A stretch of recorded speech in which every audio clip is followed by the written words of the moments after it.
साथियों नमस्कार। मैं Manoj Vishwakarma, social activist, artist और साइंटिस्ट। सर ओबीसी वालों को तो हाल इतना बुरा कर दिया, भाई ओबीसी वाले तो समझ ही नहीं पा रहे। अब जितनी अच्छी पोस्टें थी उनसे दूर कर दिया, लगभग 65% पॉपुलेशन। अब इनको not found suitable candidate UGC का जो मामला आया है और ये ओबीसी वाले घरों में बैठे हैं। सबसे ज्यादा नुकसान SC ST वाले तो फिर भी जस्ते से बोल रहे हैं। मैं देख रहा था केवल 4% पोस्टों पे पहुंचे प्रोफेसर में, बाकी इनको नोट फाउंड सुटेबल कैंडिडेट इनकी पोस्टें खाली रखी जाती हैं, फिर वहाँ पर अपने बंदों को भर्ती किया जाता है। अगर आप अनरिजर्व को देखें और इकोनॉमिक वीकर सेक्शन EWS वाले जो कोटा देखें, उसमें नोट फाउंड सुटेबल कैंडिडेट नहीं करेंगे, क्योंकि उनमें इनका बंदा होता है। ऐसे ऐसे लोग हैं जो विदेशों में पढ़ाई कर रहे हैं, करोड़ों रुपए खर्च कर रहे हैं और EWS के कोटे से नौकरी ले रहे हैं। तो सोचो कितना गदर हो रहा है, फर्जी सर्टिफिकेट बन रहे हैं। SC ST के OBC के सर्टिफिकेट बनाए, इनको नौकरी मिल जाए किसी तरीके से। कभी SC ST OBC के बने सर्टिफिकेट, क्योंकि बनाने वाले इनके लोग होते हैं। आप कंप्लेन करोगे तो आपको मार देंगे, आपको फंसा देंगे, आपकी केस दर्ज कर देंगे और आपका जीना हराम कर देंगे। तो भाई साहब सोसाइटी में इतना खतरनाक फील होगा, OBC वाले समझ ही नहीं रहे अभी तक। इनके पास जमीनें थी नहीं, बिजनेस करना आया नहीं, और बिजनेस में दूसरों की ताकत बढ़ा रहे हैं। अब ये जो थोड़ा बहुत था इनके बच्चे पढ़ लिया करते, उनको हायर एजुकेशन में जान नहीं देंगे। अब मैं तो खुद पढ़ा हूँ, मैंने देखा भाई साहब, हमारे वहाँ टीचर थे ऐसे 100 नंबर का थ्योरी, 100 नंबर के प्रैक्टिकल। अब थ्योरी में से 100 नंबर, 20 नंबर इंटरनल असेसमेंट के हाथ में, 20 में से अब 76 को मिलेंगे 15, 16, 17, और जो कम चाहता है उसको 8-10 नंबर मिलेंगे। ऐसे ही जो प्रैक्टिकल होते हैं उसमें भी 20 नंबर की वाइवा उसमें, और वो प्रैक्टिकल में अब 80 में से किसी को तो मिलेंगे भैया 55, 70 से ऊपर, और किसी को मिलेंगे 35, 40, 50। तो ऐसी वाइवा में 76 को मिलेगा 18, 19, 20 नंबर, और जो कम चाहता है उसको मिलेगा 8-10 नंबर। तो 10-15% का तो ऐसे फर्क डाल दिया। तो वहां भी जातिवाद का खेल होता है। आप कितनी मेहनत कर लो, कुछ भी कर लो, वीकर सेक्शन के लोगों को सर्वाइव करना बड़ा मुश्किल है। और जो इनकी शिक्षा को छीनने का जितना खतरा फैल जो OBC वाले जो थोड़ा थोड़ा कमा रहे हैं, जो धर्म के नाम पर वेस्ट कर रहे हैं, भाई साहब समझ जाओ तुम्हारी वो हालत होने वाली है। पिछले जो 25-30 साल में देखा हूँ, जो पिछली 2 पीढ़ियों ने गलती की है। आज से अगर 30-40 साल पहले बात करें तो OBC वाली कुछ जातियों ने अपने स्कूल बनाए थे, वो इसलिए बनाए थे कि और बना रहे हम भी करें, शिक्षा पे उन पूर्वजों ने ध्यान दिया था। और आज जो पीढ़ी आ रही है उनके 2 पीढ़ी की बात हालत ये है, उन स्कूल को संभालने वाले नहीं बचे।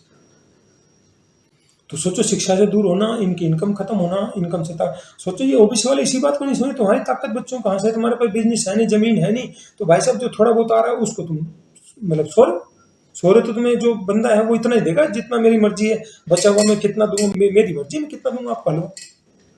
तो बिना मांगे तो अपने आप को देने वाले है नहीं, और खासतौर से जिन लोगों का षड्यंत्र रचने का चरित्र वो आपको तो कामयाब होने नहीं देंगे। तो ये जो सबसे ज्यादा असर पड़ेगा OBC पड़ेगा, और OBC भयंकर रूप से सोया है और धर्म के नाम में उलझा हुआ। और इनके लोगों को मैं देखता हूँ, इनको भाई साहब फ्री का खाना खिला दो और औरतों को एक साड़ी दे दो, सूट दे दो, गुलामी करने के लिए फ्री में तैयार बैठे हैं। जमीर इनका मर जाएगा, सिर्फ फ्री का खाना दे दो, औरतों को साड़ी सूट दे दो, और इनको अच्छी बात समझा तो दूसरों की गुलामी कर लेंगे, दूसरों के पैरों पर हाथ लगाएंगे। अपना घर का बंदा कोई जान का इस्तेमाल सही बात का वो नहीं समझे, अपना डॉक्टर है उससे इलाज नहीं कराएंगे, दूसरे से इलाज कराएंगे, गुलामी।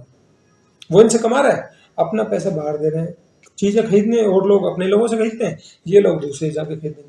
छोटी छोटी चीजें, बहुत सारी चीजें हम अपने लोगों से खरीद सकते हैं, मोबाइल रिचार्ज है, बहुत सारी छोटी छोटी चीजें, घरेलू जनरल स्टोर पे मैंने बताया था कि हर सोसाइटी के पास जमीनें हैं, धर्मशाला बनी, वहां पर एक सोसाइटी कोऑपरेटिव स्टोर खोल लो, तो आपको बचत भी होगी और आपका पैसा बाहर भी नहीं जाएगा।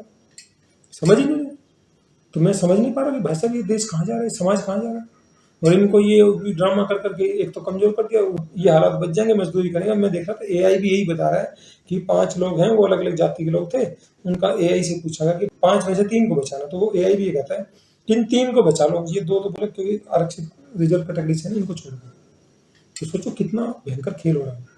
तो आने वाली पीढ़ियां बर्बाद होंगी। शिक्षा से तुमको खत्म कर दिया, तुम्हारे को हायर एजुकेशन में तुमको नहीं जाने देंगे, कॉन्ट्रैक्ट की मजदूरी की नौकरियों में जा रहे हो, और वहां भी तुम सोचो कुछ मिल जाए तो आगे आने वाली बड़ी पीढ़ियां कुछ कर नहीं पाएंगी। शिक्षा में 1,80,000 स्कूल बंद कर दिए, सरकारी यूनिवर्सिटी में 70% टीचर्स की पोस्ट खाली है, तो वहाँ कुछ मिलेगा नहीं है, तो वो सीटें बहुत कम है, और वहाँ भी तुम्हें PhD लेवल तक नहीं जाने देंगे।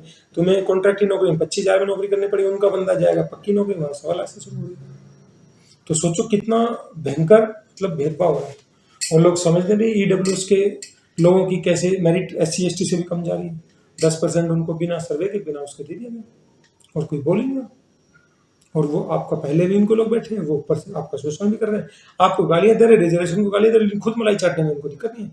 झूठा SC ST OBC का सर्टिफिकेट बना के जो नौकरी में घुसे बैठे हैं, जो उन्होंने सीट पाली, उस पर उनको दिक्कत नहीं, सिर्फ आपको गालियां देने के लिए रिजर्वेशन। तो ये आपको एहसास करवा रहे हैं। तो जो हम इनकी ताकत बढ़ा रहे हैं, उन तरीकों में हमें बदलाव करना पड़ेगा। हम जो धर्म के नाम पर भंडारों पे जो पैसा वेस्ट करें, वो अपने समाज में लगाएं, अपने बच्चों की पढ़ाई लिखाई में लगाएं, उनको आगे बढ़ने में मदद करें। अब ये मंदिरों में खूब सारा पैसा है, बड़े बड़े मंदिर हैं, कभी किसी मंदिर का सुना किसी गरीब बच्चों के लिए स्कॉलरशिप देते हो, जो इंटेलिजेंट बच्चे हैं उनको आगे पढ़ने के लिए स्कॉलरशिप देते हो? सिर्फ गुरुद्वारे हैं, कुछ मस्जिद हैं वो करती हैं, मुस्लिम करते हैं, चर्च भी करते हैं अपने लोगों के लिए। क्योंकि जिस समाज और देश में जो टैलेंट है उसकी कदर नहीं होगी तो समाज और देश आगे नहीं बढ़ता, क्योंकि जो टैलेंटेड बंदा ही तो आगे अच्छे काम करेगा। तो ये बहुत ही खतरनाक तरफ जा रहा है। और राजनीति में तो आप देख रहे हैं, मतलब बेशर्मी की अधिक पारे होगी, शर्म नाम की चीज ही नहीं बची कि बेशर्मी से सब कुछ लोकतंत्र को चल दिया है और बस ड्रामे करे जा रहे हैं, भाषण दे रहे हैं, सबको दिख रहा है कि झूठ बोल रहा है, झूठ बोल रहा है, झूठ बोल रहा है, फिर भी बेशर्मी से सब कुछ हो रहा है। तो इन्होंने जो खेल खेला है करप्शन के थ्रू, ऊपर की जातियों की भ्रष्टाचार करते हैं।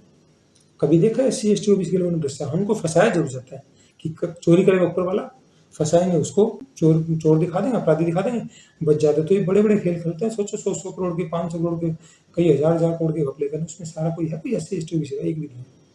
अब गलगोलिया यूनिवर्सिटी देख लो, कितना भयंकर तरीके से बेवकूफ बनाया। और OBC वाले वहाँ जाएंगे, राज्य होंगे, थोड़ा पैसे बचा, हम तो वहाँ, हमारा बच्चा वहाँ पढ़ रहा है जी, गलगोटिया में पढ़ रहा है। ऐसी अनेकों यूनिवर्सिटियाँ खुल गई, इनमें वाइस चांसलर एक भी है, वाइस चांसलर सारे इनके। तो ये बहुत ही मतलब नाजुक सिचुएशन है और लोगों को समझना पड़ेगा कि ये जो तुम्हारे बच्चों को कमजोर कर रहे हैं। और अभी एक और नया जो मुद्दा आ रहा है, हिंदुस्तान में जो पॉपुलेशन सेंसस जनगणना होनी है, SC ST का तो कॉलम पहले से था, 1931 के बाद OBC की जनगणना हुई थी, उस समय 54% बताई जा रही थी, अब वो 65% के आसपास होगी। लेकिन क्या है कि अब वो OBC वाला कॉलम उसमें है नहीं और हम सोए हुए। अब OBC कॉलम होगा। अब आरक्षण का जो आधार था वो तो सोशल, सामाजिक और शैक्षिक पिछड़ापन था। अब एक पीढ़ी जो 1950 के आसपास जन्म हुआ था हमारे पेरेंट्स का, वो थोड़ी सी कुछ नौकरी में गई, उसके बाद एक और पीढ़ी थोड़ी बहुत नौकरी में गई, उनके साथ थोड़ा सा उनको मौका मिला, बहुत ज़्यादा नहीं, थोड़ा बहुत मौका मिला, उनको A और B में जन्म दिया। और अब उसके बाद जो तीसरी पीढ़ी आई आगे बढ़ने के लिए, उन तक तो सब कुछ खत्म ही कर दिया इन्होंने। तो हमें समझना पड़ेगा कि हम थोड़े से ही आगे निकले थे कि थोड़ा सा भाई कोई छोटे मोटे C और D में नौकरी लग गई, एक आधा बाद A में चला गया, B में चला गया, तो उनको थोड़ी संपन्नता आने लगी थी, उसी में फैलने शुरू हुए, एक दूसरे कमजोर करना शुरू कर दिया। वहीं पर आप उस पैसे को बर्बाद करने लगे। तो पंजाबियों से सीख लो, और जातियों से सीख लो, ठाकुर जाट से सीख लो, गुजरों से सीख लो, समझ ही नहीं इस बात को क्या हो रहा है। तो कुछ जातियां समझ गई जो राजनीतिक रूप से संपन्न जाति है, देखो किसी को उठा लो, आप जाट को उठा लो, ठाकुर को उठा लो, गुजर को उठा लो, यादव भी समझने लगे, ब्राह्मण तो पहले से, ब्राह्मण में तो पहले से। तो भाई साहब उन्होंने इन चीज़ों को समझ के कहाँ से कहाँ तक पहुँच गए।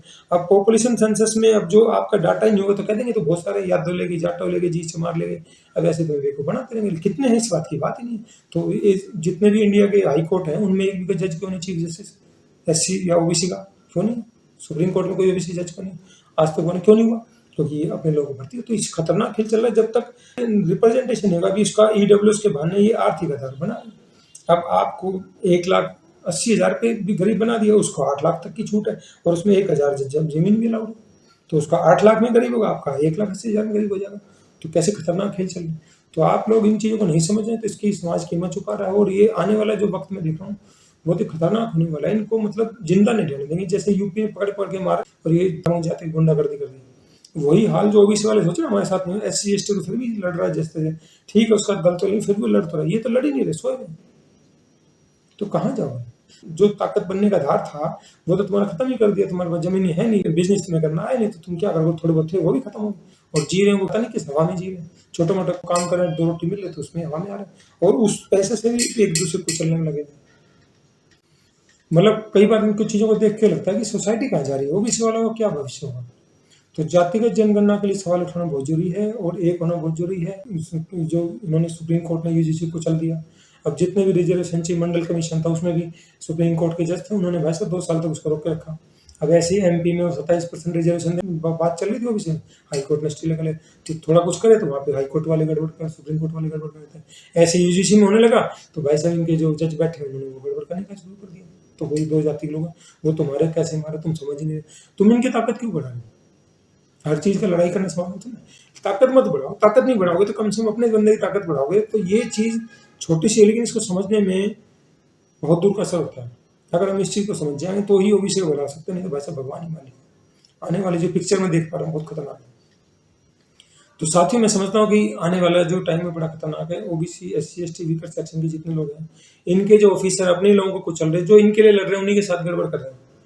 वो अगर इसी तरह करते हैं तो आने वाला टाइम बहुत ही नाजुक होगा और ये कुछ करने लायक नहीं बचेंगे, जो मैं देख पा रहा हूँ।